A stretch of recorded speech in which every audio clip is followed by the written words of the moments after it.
Hello everyone, Assalamu alaikum. This is Maisha from Maisha Kitchen. আজকে আমি আমার এই ছোট্ট ব্লগটি সকাল থেকেই শুরু করেছি, আপনাদের সাথে শেয়ার করছি। আপনারা আমার সাথেই থাকুন এবং লাইক দিয়ে পুরো ভিডিওটি দেখে নিন।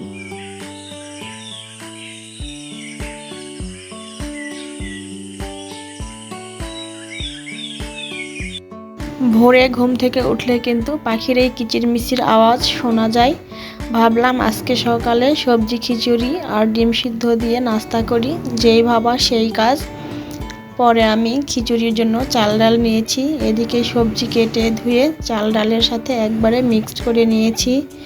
আর এদিকে আমার হাজব্যান্ড ঘুম থেকে উঠে আমার জন্য বিটরুটের জুস তৈরি করে দিয়েছে। আমি অন্যদিকে সবজি উঠিয়ে দিয়ে সবজি রান্নাও কমপ্লিট করে ফেলেছি।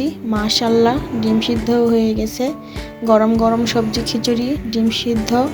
আর এদিকে আমার হাজব্যান্ড আমার জন্য কমলা, বেদানা এগুলো খোসা ছাড়িয়ে দিয়েছে যেন আমি রান্নার মাঝে নাস্তা করতে পারি। বাচ্চাকে স্কুলে নিয়ে যাব, স্কুল থেকে এসে খাবার রেডি করে আর খেতে ইচ্ছা করে না, এই জন্য হাজব্যান্ড রেডি করে দিয়ে গেছে। আমার ফ্রোজেন রুটি শেষ। আমি বাচ্চাকে স্কুল থেকে নিয়ে এসে বাচ্চাকে নাস্তা করিয়ে দিয়েছি। তারপর আমি রুটি করে হালকা সেকে নিয়ে ঠান্ডা করেছি। এখন আমি রুটিগুলো বক্সে করে ফ্রিজে রেখে দিব।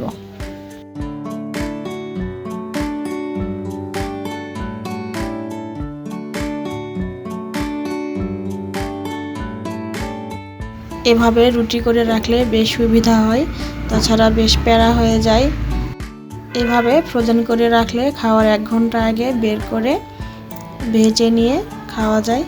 আর আমি দুপুরের জন্য মাছ রান্না করে নিয়েছি, বাচ্চার জন্য শিং মাছ রান্না করেছি। আমি একবারে রান্না করে ফেলি। আর আজকে আমি সবজি ডাল রান্না করেছি, আলাদা করে সবজি আলাদা করে ডাল এভাবে রান্না করি নাই।